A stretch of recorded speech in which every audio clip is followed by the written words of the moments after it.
It is the morning of April 14, 1943, and the surface of Stokes Bay, off the Hampshire coast, is calm enough to make the whole exercise seem almost routine. Almost. A peculiar silhouette pushes away from the shingle beach. Not quite a boat, not quite a tank, but something in between that looks as though it was designed by a committee that had never fully agreed on what it was supposed to be. Around its squat, angular hull rises a canvas screen, roughly 2 meters tall, held erect by a series of metal struts and rubber inflatable tubes.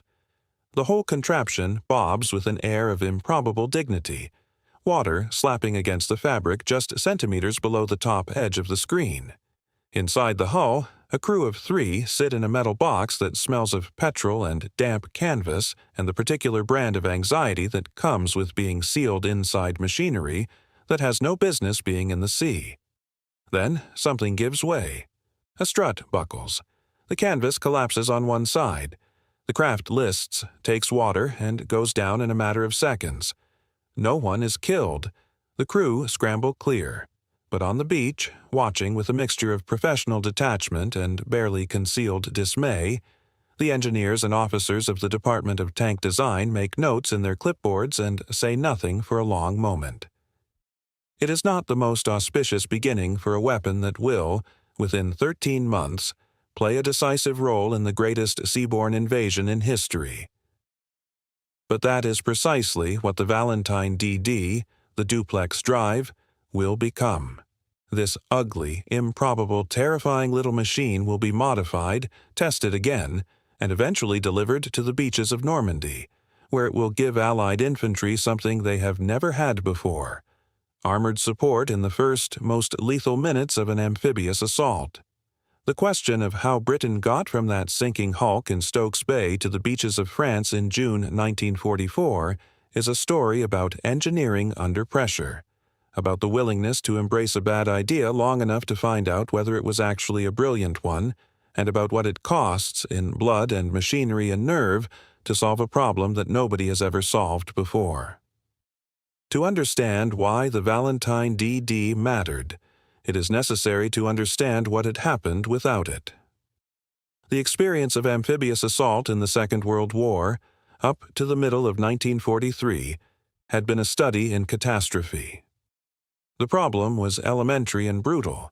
Infantry landing from the sea were at their most vulnerable in the moment they stepped off their landing craft, wading through surf onto an exposed beach with nowhere to hide and everything ahead of them. What they needed, urgently and desperately, was armored support. What they almost never had in those critical opening moments was tanks. The reason was mechanical geography. Tanks are heavy. A Valentine infantry tank, one of the most widely produced British tanks of the war, weighed approximately 16 tons and was built to cross fields, not oceans. Landing craft capable of carrying tanks could not always reach the beach. They grounded in the shallows, sometimes dozens of meters from the waterline, and the tanks that rolled off their ramps promptly sank into water too deep to drive through. Getting armor onto a contested beach at the precise moment when it was most needed had, until the early 1940s, defied every engineering solution offered to it. The cost of that failure was measured in men. At Dieppe, on August 19, 1942, Canadian and British forces attempted a major raid on the French coast. Of the roughly 6,000 men who embarked, nearly 3,600 were killed, wounded, or taken prisoner within a single day. The Churchill tanks that accompanied the raid mostly either sank before reaching the beach, became bogged in the shingle, or were destroyed by defenses that the infantry, without armored support, could not suppress. The after-action reports were unsparing. The official conclusion was essentially that conducting a major amphibious assault against a defended coast without effective armored support from the first moment was not a tactical problem. It was a death sentence. This was the problem that Nicholas Straussler had been trying to solve since 1941, and that the British Army had been prepared, by 1943, to solve by almost any means necessary. Nicholas Straussler was a Hungarian-born engineer who had emigrated to Britain in the 1920s and built a reputation for unconventional mechanical solutions. He was not a tank designer in any traditional sense. His background encompassed automotive engineering and armored car development. But he possessed the particular quality that defines the most useful engineers in wartime. He was unbothered by the apparent impossibility of a problem. His concept was straightforward in principle and devilishly difficult in execution. If a tank cannot float naturally, you make it float, artificially, by surrounding it with a collapsible screen of waterproof canvas supported by a framework of metal struts and inflatable beer pillars. The enclosed air volume between the tank hull and the extended screen would provide buoyancy sufficient to keep the vehicle on the surface. Two propellers driven off the tank's main engine via a powered takeoff would provide propulsion through the water. When the tank reached the beach and its tracks touched solid ground, the screen could be collapsed, a matter of a few seconds, and the vehicle would emerge as a functioning tank, its gun ready to fire. The concept was applied first to the Tetrarch light tank and later, more successfully, to the Valentine. The Valentine was in many ways an ideal candidate.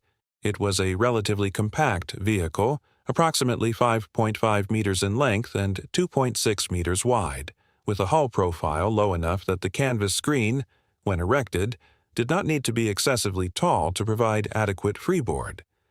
Its 9-cylinder radial petrol engine, producing around 135 brake horsepower, was sufficient to drive the twin propellers at a speed of roughly 6 to 8 kilometers per hour through calm water, not fast, but adequate for the distances anticipated between launch point and beach.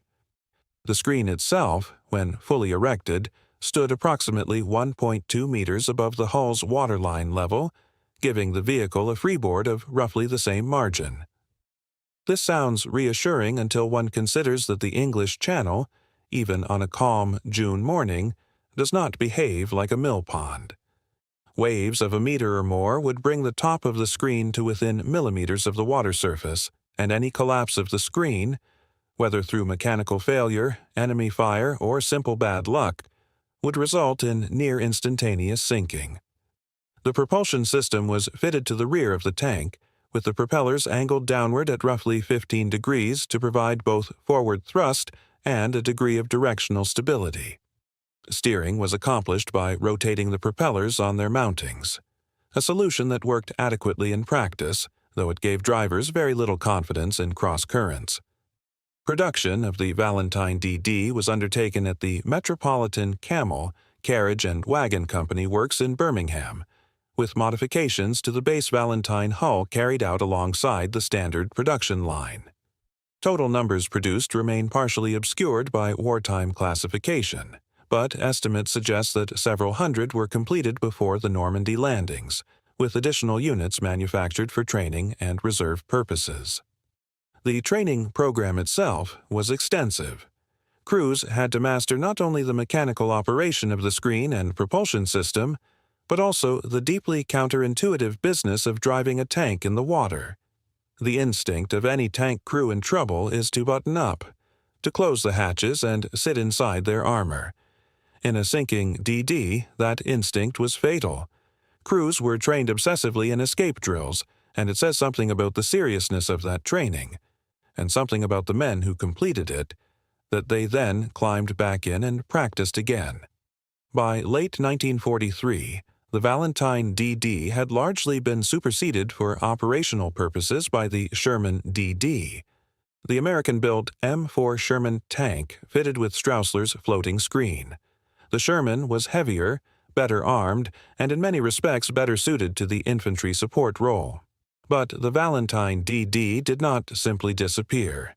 It became the training vehicle of choice for the amphibious tank crews who would eventually man the Sherman DDs on D-Day. The operational logic was sound. Losing a Valentine in a training accident was unfortunate. Losing a Sherman was a waste of a vehicle that was desperately needed at the front. The Valentine absorbed the inevitable losses of an intensive training program, and there were losses, some fatal, while the Shermans were kept back for the real thing. If you are finding this interesting, a quick subscribe helps more than you know. There are accounts, not all of them fully documented, of Valentine DD crews practicing their approaches in Stokes Bay, in the Solent, and in the Scottish Lochs throughout the winter of 1943 and into the spring of 1944. Men from the 4th/7th Royal Dragoon Guards, the Sherwood Rangers Yeomanry, and other armored regiments that would go ashore on D-Day trained on Valentines before transitioning to Shermans.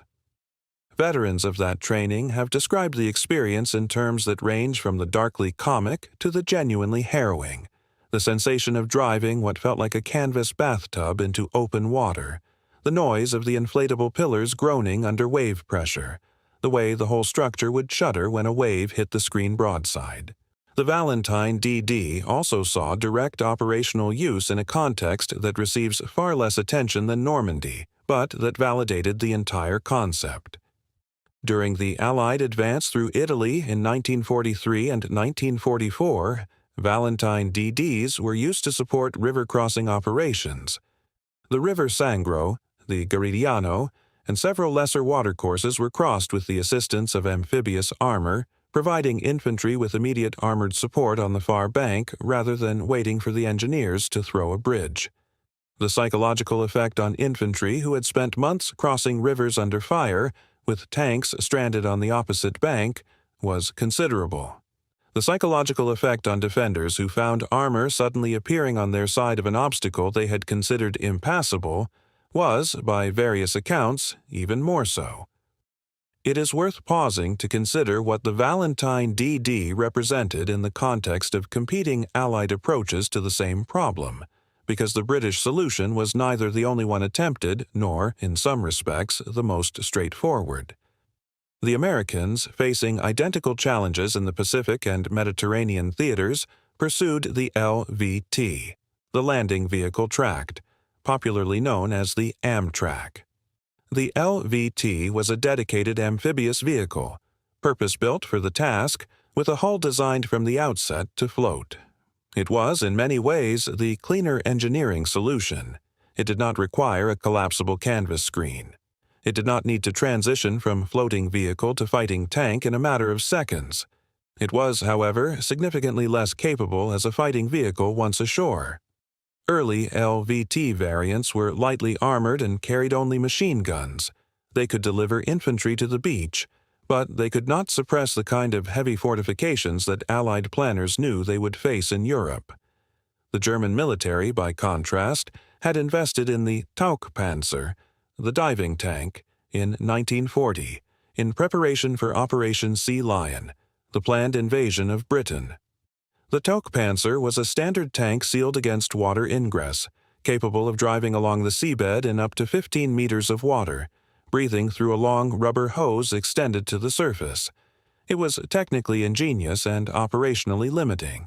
It required flat, even seabed, could not cross deep water, and gave the crew essentially no way out if anything went wrong. Sea Lion was abandoned, and the Tauchpanzer faded from German operational planning, though it saw limited use in river crossings on the Eastern Front. The Straussler system, the DD screen, offered something the Americans and Germans had not managed: a tank that was genuinely capable in water and, the moment it touched the beach, genuinely capable as a tank. A Sherman DD carried a 75mm gun and armor equivalent to that of any medium tank in Allied service. A Valentine DD carried a 2-pounder or 6-pounder gun adequate for its training role. Neither the LVT nor the Tauchpanzer offered that combination of amphibious capability and fighting power. The DD concept was copied by no other major power during the war, which says something about both its ingenuity and the difficulty of replicating it under operational conditions. The historical impact of the Valentine DD and its successor, the Sherman DD, resists simple quantification because the counterfactual, what would have happened without amphibious armor on D-Day, is both unknowable and, to anyone who has studied the Normandy landings in detail, profoundly alarming. At Sword Beach on June 6, 1944, DD tanks of the 13th/18th Royal Hussars reached the shore in the first wave and provided immediate fire support for the infantry of the 8th Brigade. At Gold Beach, Shermans of the Nottinghamshire Yeomanry, the Sherwood Rangers, performed similarly. At Utah Beach, the vast majority of Sherman DDs launched successfully and provided crucial armored support to the American 4th Infantry Division. The contrast with Omaha Beach, where the decision to launch DD tanks far from shore in rough seas resulted in the loss of 27 out of 29 of them, is stark and terrible. At Omaha, the infantry went ashore almost entirely without armor. The casualty figures speak for themselves. The Valentine DD's contribution to Normandy was indirect but indispensable. It was the machine on which the men who drove the Sherman DDs learned their trade. Every technique, every drill, every piece of institutional knowledge about how to launch, navigate, and beach an amphibious tank in operational conditions was developed and refined on the Valentine. The soldiers of the 4th/7th Royal Dragoon Guards, who drove their Sherman DDs onto Gold Beach with a success rate that saved hundreds of lives, had learned how to do it on Valentines in Stokes Bay, in the Solent, in Scottish locks. The canvas screens and inflatable pillars of the training vehicle translated almost directly into the controlled confidence of men who knew exactly what to do when the ramp dropped and the open water stretched before them. Surviving Valentine DDs are extremely rare.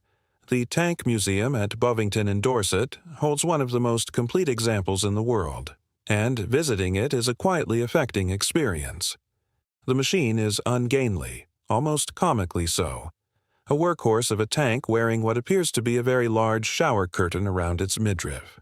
It does not look like a weapon that changed history. It looks like the product of desperation and ingenuity in roughly equal measure, which is, of course, exactly what it was. Return, then, to Stokes Bay. Return to the morning of April 1943, to the canvas screen collapsing, to the hull settling beneath the surface, to the engineers on the beach making notes in the cold, salt air. From that failure, messy, wet, and entirely undignified, the problems were identified, the struts were strengthened, the inflatable pillars were redesigned, and the whole apparatus was sent back into the water. And then it worked. Not perfectly, not without qualification, not without the knowledge that a channel chop heavier than expected could still send it to the bottom. But it worked. The Valentine DD was never a beautiful machine. It was never a comfortable one. It offered its crews a choice of two distinct forms of terror: the terror of sinking before they reached the beach, or the terror of what awaited them once they got there. The men who trained on it and died in it, and the rather larger number who trained on it and survived the war, were not offered sentiment or ceremony. They were offered a canvas screen, a pair of propellers, and a problem to solve. What they gave back, in the waters off Sword Beach and Gold Beach and Utah Beach, was armored support in the first minutes of the greatest amphibious assault ever attempted. The thing that Dieppe had proved was impossible, the thing that the engineers at Stokes Bay had decided to make possible anyway. It sank on its first test. That is true and worth remembering. But the thing to remember about machines designed in wartime, by engineers who understand that failure is not the end of the process but part of it, is that the second test is the one that counts. And on its second test, and on every test that followed, and on the morning of June 6, 1944, on the beaches of Normandy, the Valentine DD and its descendants did the job they had been built to do. They put armor on the beach.